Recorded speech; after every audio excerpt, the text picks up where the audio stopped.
تھوڑا السلام علیکم ورحمۃ اللہ وبرکاتہ۔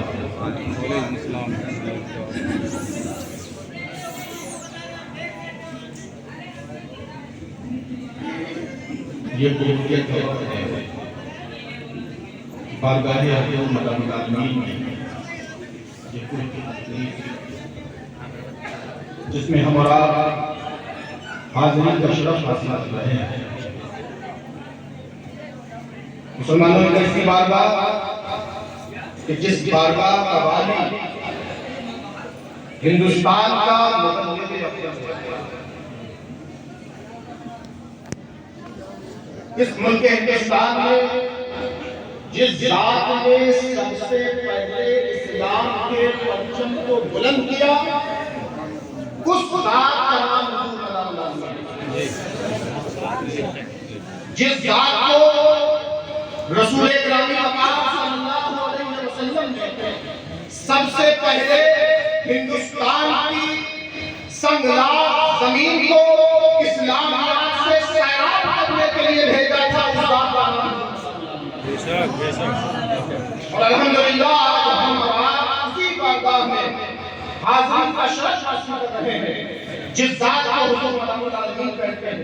ایک ایسا ولی ہندوستان کا کہ جس ولی کو اللہ نے وہ تمام مقامات، وہ تمام درجہ ولایت عطا فرمائے جو درجہ ولایت ایسے ہیں کہ جن مقامات پر اولیاء اللہ کم سے کم بہت کم اولیاء اللہ جن مقامات پر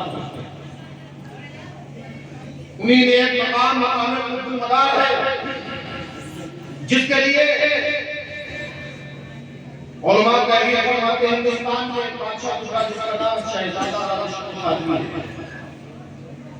جب مدن پور میں اسی میلے پسند کے میلے میں حاضری کا شرف حاصل ہوا تو اپنی کتاب لکھتے ہیں کہ میں نے اس وقت میں 5 سے 6 لاکھ کا بارگاہ حضور مدام العالمین میں دیکھا۔ اور پھر آگے تحریر فرماتے ہیں کہ یہ ایک ایسے ولی ہیں جن کے مقامات کو بیان کرنا، جن کے مقامات کو تحریر کرنا، جس کے مقام کو احاطہ تحریر میں لایا، یعنی جس مقام کو بیان نہیں کیا جا سکتا۔ اور کیسے ہو مسلمانوں؟ حضرت عبدالرحمن چشتی اپنی کتاب میں تحریر فرماتے ہیں کہ قطب المدار وہ ہوتا ہے جس کا اختیار حیات و ممات میں یکساں ہوتا ہے، جس کا اختیار حیات و ممات میں یکساں ہوتا ہے، یعنی جس طرح قطب المدار ظاہری زندگی میں اختیار رکھتا ہے اسی طرح باطنی زندگی میں بھی اختیار رکھتا ہے۔ واہ واہ واہ، سبحان اللہ سبحان اللہ۔ اب اختیار جو ظاہری زندگی کا ہے قطب المدار کا وہ کرنا پڑے گا کہ نہیں؟ آپ مدن پور شریف میں حاضر ہوئے ہیں، یہ کتاب ہو یا اس کے علاوہ دیگر سیرت کی سیرت قطب المدار کی کتابیں ہم کو لے جائیں، ان کا مطالعہ کریں تو معلوم ہوگا کہ قطب المدار کیسا اختیار ہے قطب المدار کا۔ مسلمانوں اختیار کی بات آتی ہے تو قطب المدار کا اختیار وہ ہے کہ جو بے اولادوں کو اولاد عطا کرتے ہیں، جو نابینا کو بینائی عطا فرماتے ہیں، جو مردوں کو زندگی عطا فرماتے ہیں۔ اللہ اکبر، مردوں کو زندگی عطا فرماتے ہیں، قطب المدار کے اختیار میں واقعہ سماعت فرمائیں گے جی، سماعت فرمائیں گے؟ کہیں سبحان اللہ۔ قطب المدار کا اختیار جون کی سرزمین پر قطب المدار موجود ہے۔ ابراہیم شرقی جونپوری کا زمانہ ہے جس وقت میں حضرت قاضی شہاب الدین دولت-آبادی ایک بڑے ہی جنگی عالم اور ابراہیم شرقی جونپوری کے بڑے قریبی، بہت ہی قریب، یعنی درباری عالم تھے۔ تمام عوام اپنے تمام مسائل کو لے کر ان کے پاس حاضر ہوتے ہیں۔ اب ایک وقت آیا کہ جب قطب المدار جونپور کی سرزمین پر پہنچے تو جونپور کی سرزمین نے ایک ایسا آدمی دیکھا، ایک ایسا انسان دیکھا کہ جو اپنے چہرے پر 7 نقاب ڈالے رہتا تھا.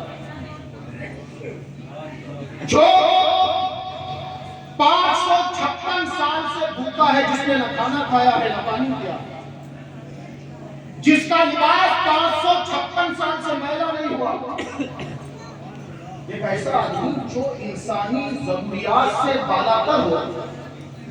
ہر انسان کی ضرورت ہے کھانا اور پینا، بغیر کھائے پیے انسان زندہ نہیں رہ سکتا.